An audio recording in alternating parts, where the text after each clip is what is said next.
मैं शिखा from Shikha tutorial. आज हम आपका चैप्टर 14 स्टैटिस्टिक्स को स्टार्ट करेंगे। स्टैटिस्टिक्स होता क्या है बच्चों? Actually it is the collection of number which provide particular information. यानी कि क्या है ये? It is collection of number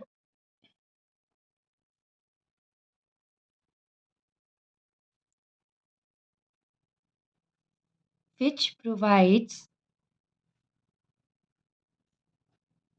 particular information. यानी कि हम कह सकते हैं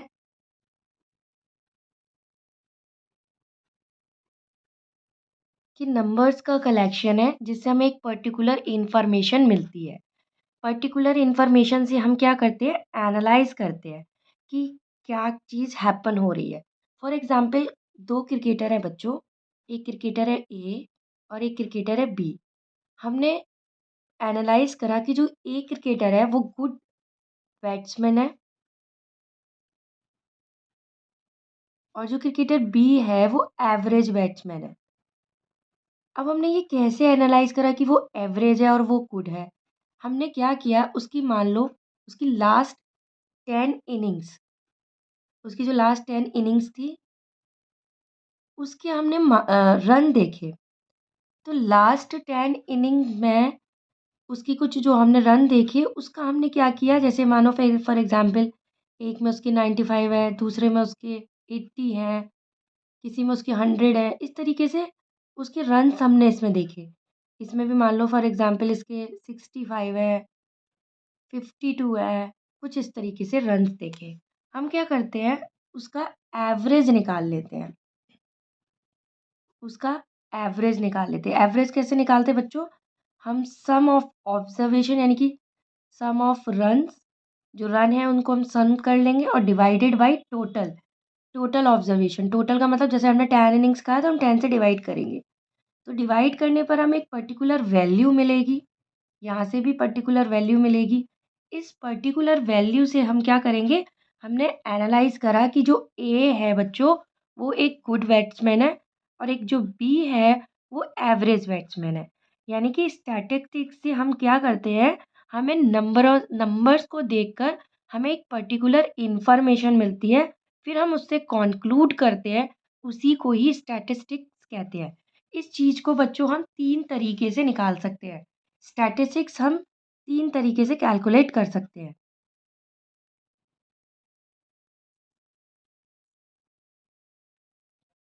आपका है पहला मीन, दूसरा होगा आपका मोड, तीसरा है आपका मीडियन। तो आप इस वीडियो में ना टोटली डेडिकेटेड हम मीन सीखेंगे। मीन कैसे निकालते हैं? जो मीन निकालने के लिए बच्चों आपके 3 मेथड है। एक है आपका डायरेक्ट मेथड, एक है आपका एज्यूम्ड मीन मेथड,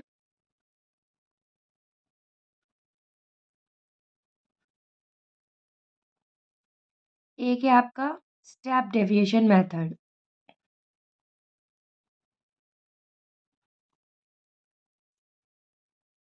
जो बच्चों स्टेप डेविएशन मेथड है, फिलहाल सिलेबस से क्या हो चुका है, कट हो चुका है। तो हम जो पढ़ेंगे ना बच्चों, वो डायरेक्ट मेथड और एज्यूम मीन मेथड पढ़ेंगे आपके लिए।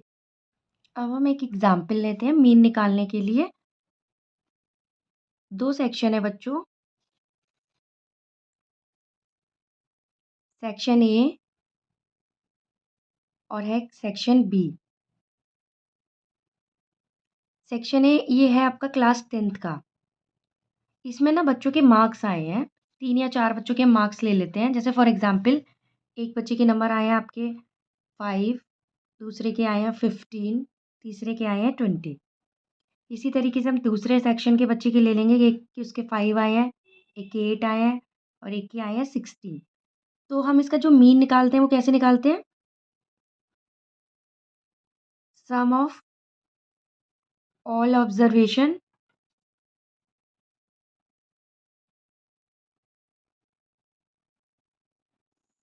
Upon total number of observation, यानी कि आप क्या करोगे, इन सब का जैसे आप मीन इसको ना एक्स बार कह देते हैं, ये ए वाले का है, तो सारे नंबर्स का सम 5 + 15 + 20 डिवाइडेड बाई 3, तो इसे ऐड करोगे कितना आएगा, 15 और 5 20, 20 + 20 40/3, तो डिवाइड करके आपका जो आंसर आएगा, इसको डिवाइड करेंगे तो आपका आंसर आएगा 13.3 समथिंग। अब आप सेकेंड वाले का निकाल लोगे, एक्स बार भी सेकेंड वाले का निकालोगे तो 5 + 8 + 16 डिवाइडेड बाई 3, क्योंकि यहाँ 3 ही बच्चों का है इसलिए 3 से डिवाइड कर देंगे। इसको जब हम ऐड करेंगे तो आएगा 24 + 5 29/3, ये आएगा आपका 9.6 समथिंग। तो इससे आपने देख लिया कि आपके टीचर के पास एक इन्फॉर्मेशन आ गई कि जो ए सेक्शन के बच्चों का मीन है वो 13.3 है, बी सेक्शन के बच्चों का जो मीन है वो 9.6 है, यानी कि इनका बेटर है इन कंपैरिजन टू बी के, मतलब A is better than B. अब हम एक एग्जाम्पल से इसको और अच्छे से समझेंगे कि मीन को हम कैसे निकालते हैं। तो देखिए, marks obtained by 30 students of class 10 of a certain school in a mathematics paper consisting of 100 marks are presented in table below. Find the mean of the marks obtained by the student. इसमें क्या किया है कि marks जो हमने marks लिए हैं 30 students के क्लास 10th के एक मैथमेटिक्स पेपर में, 100 मार्क्स का पेपर था, उसे हमने एक एक टेबुलर फॉर्म में लिखा हुआ है, हमें इसका ना मीन निकालना है इन मार्क्स का। तो इसमें बता रहे हैं मार्क्स ऑब्टेन एक्स आई, इसको मार्क्स को हमने एक्स आई से रिप्रेजेंट किया एंड नंबर ऑफ स्टूडेंट को हमने एफ आई से किया। तो आप देखोगे कि जो पहला एक्स आई का मतलब कि जैसे x1 कितना है 10 है, x2 कितना है 20 है, x3 कितना है 36 है, x4 कितना है 40 है, x5 कितना है 50 है, इसी तरीके से सो ऑन 95 मार्क्स तक बच्चों के आए हैं। अब नंबर ऑफ स्टूडेंट यानी कि फ्रीक्वेंसी, यानी कि कहने का मतलब है 10 नंबर कितने बच्चों के आए हैं, वो एक बच्चों के आए हैं, 20 मार्क्स कितने के आए हैं, वो एक के आए हैं, 36 कितने के आए हैं, 3 के आए हैं। इसी तरीके से ये फ्रीक्वेंसी टेबल है। अब इसको ना हम क्या करेंगे, इसको ना हम वर्टिकली लिख लेंगे, वर्टिकली लिखेंगे इसको। अब हमने इसे वर्टिकली इस तरीके से लिख लिया कि जो मार्क्स ऑब्टेन हुए हैं 10 बच्चों के 1 है, 20 बच्चों के 1 है, 36 के 3 है। तो बच्चों अब हम जब इसे ऐड करेंगे तो क्या करेंगे कि 10 बच्चों के नंबर एक आए हैं, 20 बच्चों के नंबर भी एक हैं, तो यानी कि और 36 के 3 हैं, तो हम क्या करेंगे, इन दोनों का क्या करेंगे, हम प्रोडक्ट निकालेंगे, क्योंकि ना इन दोनों को हम मल्टीप्लाई करेंगे तभी तो निकलेगा कि 10 के 1 है, 20 के 1 है, 36 के 3 है, तो 36 + 36 + 36 करेंगे, फिर प्लस 40 + 40 + 40 + 40 + 40 ऐसे 4 टाइम्स करेंगे। तो हम सिंपली क्या करेंगे, इन दोनों का क्या कर लेंगे, अब हम प्रोडक्ट निकाल लेंगे। तो सिंपल सा अब हम इसको मल्टीप्लाई करेंगे, यानी कि हम इसका निकाल लेंगे एफ आई एक्स आई। तो जब हम इसका एफ आई एक्स आई निकालेंगे तो क्या आएगा, 10 × 1 10, 20 × 1 20, 36 का 3 से करेंगे 108, ये आएगा 160, ये आएगा आपका 150, 56 का 2 से करेंगे तो हमारा आएगा 112, 60 का 4 से करेंगे तो आएगा 240, 70 का 4 से करेंगे आएगा 280, 72 का 1 से करेंगे तो आएगा 72, 80 का करेंगे हम 1 से तो आएगा 80, 88 का हम 2 से करेंगे तो आपका आएगा 176, 92 का हम 3 से करेंगे तो आपका आएगा 276 और इसका करेंगे तो आएगा आपका 95। अब बच्चों ये सारा अब हम क्या करेंगे, इसको क्या कर लेंगे, ऐड कर लेंगे इस सारे ऑब्जर्वेशन को, ठीक है। तो इसको लिखते हैं हम कैसे, ये जो आया ना आपका एफ आई एक्स आई, ठीक है, एफ आई एक्स आई का क्या मतलब था कि हमने पहले वाले ऑब्जर्वेशन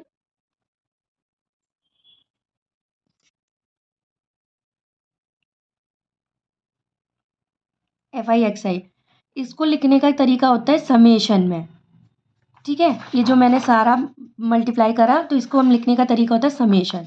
समेशन का मतलब क्या होता है बच्चों, sum, summation of F I X I. तो इसका क्या मतलब होता है कि जैसे मैंने आई इक्वल टू 1 से लेकर 3 लिया, तो इसको लिखेंगे F1 x1 plus F2 x2 plus F3 x3, यानी कि हमने सिर्फ 3 ऑब्जर्वेशन तक ऐड किए, यानी कि ये 3 ऑब्जर्वेशन ऐड करेंगे। लेकिन इस क्वेश्चन में हमें सारे ऑब्जर्वेशंस ऐड करने हैं, तो हम क्या करेंगे, इसको ऐसे लिखेंगे summation of F I X आई।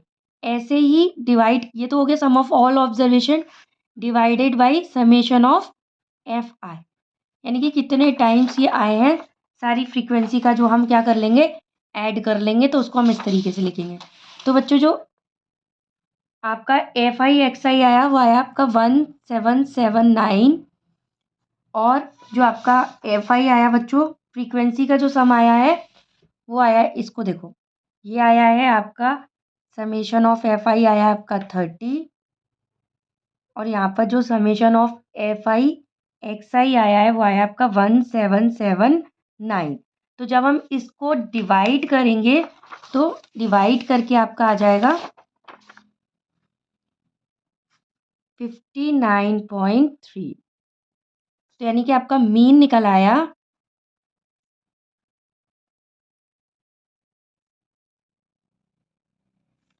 59.3। ये जो बच्चों डेटा आया था ना जो आपका, ये आया था अनग्रुप्ड डेटा। अनग्रुप्ड डेटा क्या होता है, देखो इसमें देखो आपकी टीचर ऐसे कहीं ऐसे तो लिखती नहीं है कि 10 बच्चों के 1 मार्क्स आए हैं, 20 बच्चों के 1 आए हैं, 36 के 3 आए हैं, इस तरीके से नहीं लिखती। वो कुछ या तो ऐसे लिखेगी 10 से 20 बच्चों के 1 नंबर आए हैं, या 20 से 30 बच्चों के 4 नंबर आए हैं, 30 से 40 के 5 आए हैं, इस तरीके से लिखते हैं। तो इसको बोलते हैं ग्रुप्ड डेटा। हम 10-10 का डिफरेंस ले लें, या हम 15-15 का ले लें। तो अब मैं इस क्वेश्चन को ग्रुप्ड डेटा में कन्वर्ट करूँगी। ये जो था अनग्रुप्ड डेटा था, इस अनग्रुप्ड को ग्रुप्ड में करूँगी, क्योंकि यहाँ पर जो ऑब्जर्वेशन है अभी वो सिंपल है, ईजी टू कैलकुलेट था। लेकिन आगे चल के यहाँ पर अभी 10 बच्चों के एक ही मार्क्स थे, हो सकता है 10 बच्चों के 10 बच्चों के 5 मार्क्स हो, 20 बच्चों के भी 5 मार्क्स हो, इस तरीके से हो। तो उस केस में हम इस अनग्रुप्ड डेटा को ग्रुप में कन्वर्ट करेंगे। तो मैं इसी क्वेश्चन को अनग्रुप से ग्रुप में कन्वर्ट करके अब आपको सिखाऊंगी। अब हमने इसको, जो हमारा अनग्रुप डेटा था उसको ग्रुप में कन्वर्ट कर लिया। कैसे किया है देखो, मैंने क्या किया है, 10 से 25, 25 से 40, 40 से 55, 55 से 70, 70 से 85, 85 से 100, एक गैप लेकर हमने एक इंटरवल फॉर्म किया है। ठीक है, तो देखो 10 से 25 बच्चे, तो इसमें आपको देखना है 10 से 25, इसमें क्या कहते हैं, इसको बच्चों कहते हैं हम इसे लोअर लिमिट, और इसे कहते हैं अपर लिमिट। तो देखो 10 से 25 बच्चे हैं, तो मैं 25 को काउंट नहीं करूँगी। क्यों नहीं करूँगी, क्योंकि 25 हमारा फिर से आएगा, फिर 25 से 40, तो वो 2 बार काउंट हो जाएगा। यहाँ मैं लूँगी 10 से 24 बच्चे, अगले वाले में मैं 25 से आपका 25 से 39 तक बच्चे लूँगी, फिर यहाँ पे लूँगी 40 से आपके 54 तक। तो इस तरीके से हम इसमें काउंट करेंगे। ये होती है लोअर लिमिट और ये अपर लिमिट, यानी कि 10 से 24 बच्चे। तो देखो 10 से 24 बच्चे जो बच्चों, वो इसी में काउंट होगा, क्योंकि ये तो 36 ज़्यादा हो जाएगा। कितने हैं वो बच्चे, 2, तो यहाँ पर हमने लिखा 2। अब आता है 25 से 39 तक के बच्चे। तो 25 से आप देखोगे तो वो काउंट होगा सिर्फ ये वाला, क्योंकि 25 से बड़ा कोई है नहीं है, 36 है, तो वो सिर्फ काउंट होगा 3, और 40 ले लेंगे तो वो काउंट, इसमें काउंट करेंगे नहीं। तो वो कितने बच्चे हैं, वो हैं 3। फिर है आपका 40 से 55, यानी कि 40 से 54 तक आपको काउंट करना है। 40 से आप काउंट करोगे 54 तक, तो 56 ज़्यादा हो जाएगा, यानी कि इस वाले लोगे तो 4 और 3 7, तो यहाँ पर आपने लिखा 7। अब है 55 से आपका 70, यानी कि आप काउंट करोगे 55 से 69 तक।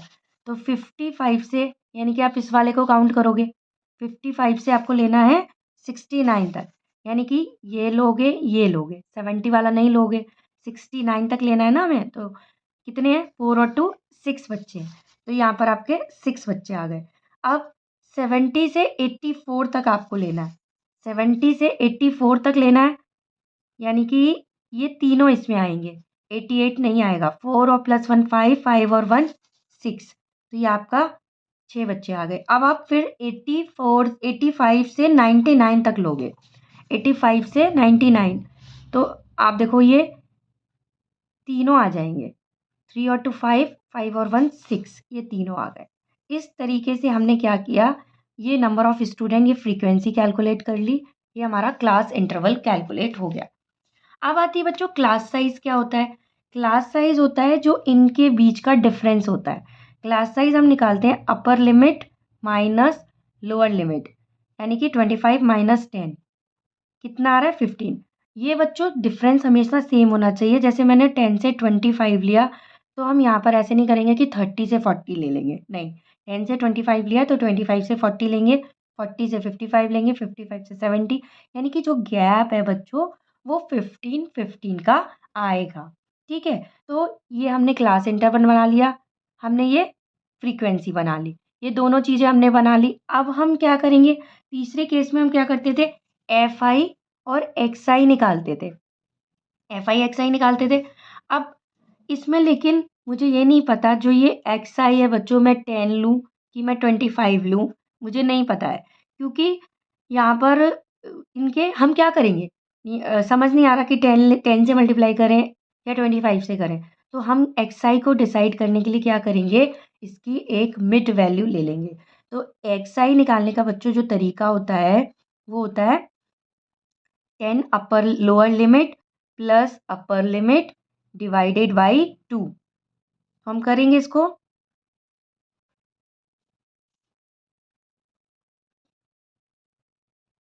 तो ये 12.5 आ गया, तो ये आया हमारा x1। इसी तरीके से हम x2 निकालेंगे, x3 निकालेंगे, तो ये आएगा आपका 17.5। अब हमने इसका निकाल लिया 17.5, इन दोनों को करेंगे 25 प्लस 40 डिवाइड बाई 2 करेंगे, तो आपका आएगा 32.5। थर्ड आएगा आपका 47.5, ये आएगा आपका 62.5, फिर आएगा आपका 77.5, फिर आएगा आपका 92.5। इस तरीके से ये मैंने सारे ऑब्जर्वेशंस लिख लिए हैं। अब हम क्या करेंगे बच्चों, हम इसका एफ आई एक्स आई निकालेंगे, क्योंकि अब हमने एक्स आई डिसाइड कर लिया, तो हम क्या करेंगे इसका एफ आई एक्स आई, यानी कि इसको इससे मल्टीप्लाई करेंगे। 2 को जब हम 17.5 से मल्टीप्लाई करेंगे तो हमारा कितना आएगा 35। ये पूरी टेबल में लिख लेती हूँ इसको, तो ये मैंने इसकी पूरी टेबल लिख ली है, यानी कि इसको मल्टीप्लाई करके क्या आया, इसको करके क्या आया, इसको करके क्या आया, इसको करके क्या आया, ऐसे सारी पूरी टेबल फॉर्म कर ली है। तो बच्चों इसमें क्या किया है ना, मैंने डायरेक्टली एक्स आई निकाल के मल्टीप्लाई किया है। अब हम क्या करते हैं, summation of F I X I निकालेंगे, summation of F I X I, यानी कि इन सबका हम क्या करेंगे, सम कर लेंगे। तो जब हम इन सबको ऐड करेंगे, summation of F I X I करेंगे, तो हमारा आएगा 1860.0। और हम क्या करेंगे, एफ आई इनका सम निकालेंगे, एफ आई का, F I summation of F आई कितना है 30। तो मैंने अभी आपको फॉर्मूला बताया था कि जो मीन होता है वो कैसे लिखते हैं हम, X bar equal to summation of F I X I divided by summation of F आई।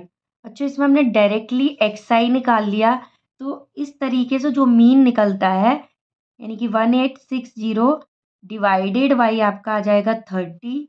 जब आप इसको डिवाइड करोगे तो आपका आंसर आ जाएगा 62। तो इस तरीके से जो मीन निकलता है एक्स आई को डायरेक्टली निकाल कर, इसे हम कहते हैं डायरेक्ट मीन मेथड, ये हमें कहते हैं डायरेक्ट मीन मेथड। तो ये आपको क्लियर हो गया होगा बच्चों कि कैसे हम अनग्रुप्ड डेटा को ग्रुप में कन्वर्ट करते हैं, फिर उसके बाद हम इसका एक्स आई निकालते हैं, फिर हम इसका एफ आई एक्स आई निकालते हैं, और एफ आई एक्स आई निकाल के एफ आई से डिवाइड करके हम जो मीन निकालते हैं उस मेथड को कहते हैं डायरेक्ट मीन मेथड। लेकिन अगर कैलकुलेशन और ज़्यादा कॉम्प्लिकेटेड हो जाती है तो उस केस में हमें उस कैलकुलेशन को ईज़ी बनाने के लिए एक और मेथड का यूज़ करना पड़ता है, जिसे बोलते हैं एज्यूम मीन मेथड। जो मैथमेटिशियन थे उन्होंने सोचा कि अगर कैलकुलेशन और टफ आ गई तो बच्चों को बहुत टाइम लगेगा, इसीलिए एक और मेथड है एज्यूम मीन मेथड। अब मैं इसी क्वेश्चन को आपको एज्यूम मीन से करके दिखाऊंगी। एज्यूम मीन मेथड में अब आपका जो एज्यूम मीन मेथड है उसमें क्लास इंटरवल लिख लो, आप नंबर ऑफ स्टूडेंट लिख लो, क्लास मार्क भी लिख लो। दिक्कत कहाँ आ रही थी, एफ आई एक्स आई का मल्टीप्लाई कर रहे थे, वो थोड़ा सा हमारा बड़ा आ रहा था, कैलकुलेशन थोड़ी सी कॉम्प्लिकेटेड हो रही थी। तो मैथमेटिशियन ने सोचा कि अगर बच्चे इस कैलकुलेशन को करेंगे तो थोड़ा सा कॉम्प्लिकेटेड हो जाएगा, तो उन्होंने एक और नया मेथड दिया, assume mean method. Assume mean method आपको नाम से ही समझ में आ रहा है, जिसमें आप मीन को एज्यूम कर लो। यहाँ पर आपको 10 से लेकर 100 तक के बच्चों का मीन दे रखा है, तो उसमें से अगर आप देखोगे कितना मीन आएगा 10 से 100 के बीच का, लगभग 50। तो 50 के नियर अबाउट आप, या तो आपका 47.5 है या 62.5 है, इन दोनों में से आप किसी को भी एज्यूम कर लो। या फिर इस तरीके से भी करते, देखो अगर आप देखोगे 3 ऊपर का 3 नीचे का, तो मिड वैल्यू में ये 2 आएंगे, क्योंकि आप 2 ऊपर का छोड़ दो 2 नीचे का छोड़ दो। जैसे मैंने इसको एज्यूम कर लिया, आप इसको भी कर सकते हो, आप इसको भी कर सकते हो। तो मैंने ए जो मान लिया, एज्यूम मान लिया, उसे मान लिया कितना 47.5।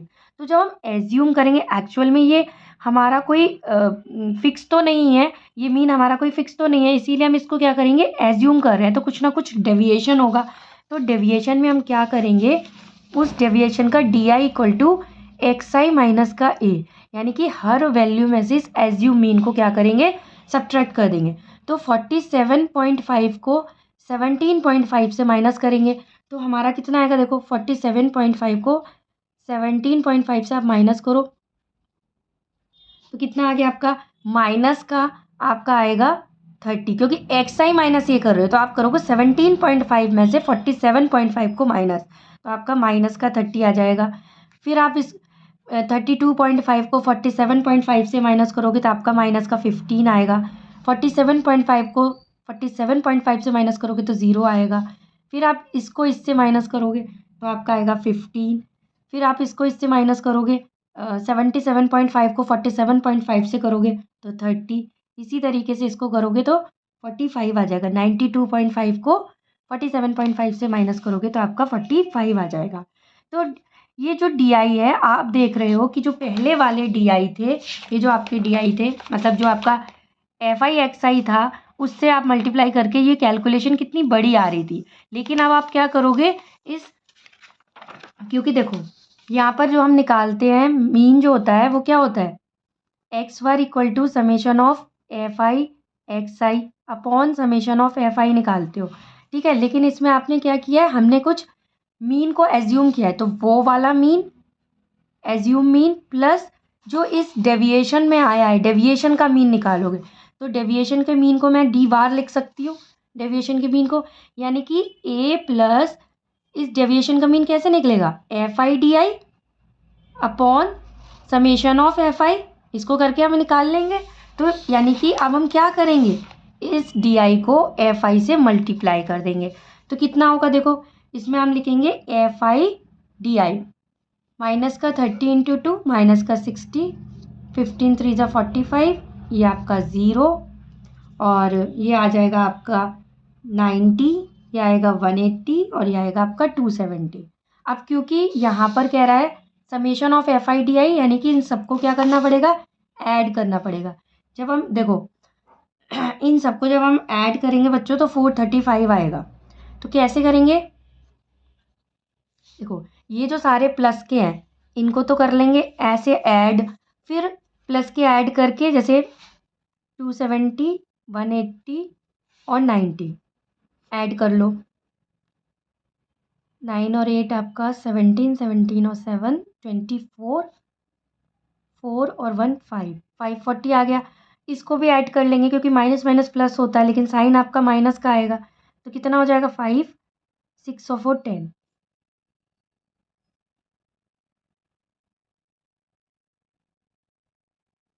आपका आ जाएगा 435। और ये जो फ्रीक्वेंसी थी आपको इसका तो पता ही था कितना था, समेशन ऑफ एफ आई वो 30 था। अब इसमें पुट कर दोगे आप इस फॉर्मूले में एज्यूम मीन, यानी कि जो एक्स बार आ जाएगा वो अब ये आएगा। कितना आपने एज्यूम किया था, एज्यूम माना था आपने 47.5 को, 47.5 प्लस 435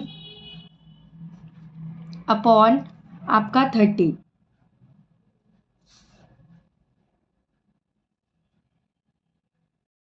तो अब इसको करेंगे, इसको कर देंगे इससे डिवाइड।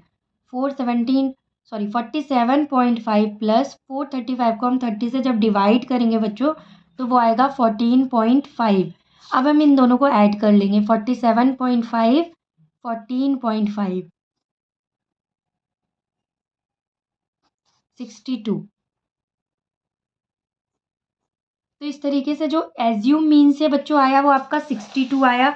और आपने जो डायरेक्ट मेथड से किया था वो भी आपका 62 था, एज्यूम मीन से किया वो भी आपका 62 था। जब आपने पहले निकाला था वो आपका था 59 पॉइंट समथिंग आया था, आपका 59.3 आया था वो 59.3, क्योंकि वो तो आपने सिंपल डायरेक्ट एक जो हम जनरल मेथड लगाते हैं बच्चों वो लगाया था।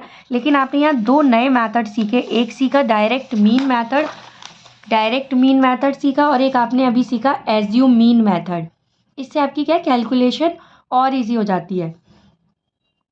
एक और मेथड था बच्चों स्टेप डेविएशन मेथड, पर अभी इस टाइम 2022-23 के सिलेबस से स्टेप डेविएशन मेथड को डिडक्ट कर दिया गया है, उसे हटा दिया गया है। इसीलिए अब हम वो मेथड नहीं सीखेंगे, हम दो मेथड लगाएंगे, डायरेक्ट मेथड और एज्यूम मीन मेथड, और उसका अप्लाई करके हम एक्सरसाइज 14.1 करेंगे। तो बच्चों अब हम मिलेंगे नेक्स्ट वीडियो में जिसमें हम करेंगे एक्सरसाइज 14.1। अगर बच्चों आपको मेरा वीडियो अच्छा लगा हो, यूज़फुल लगा हो, तो please do like share and subscribe to my channel. Thank you बच्चों।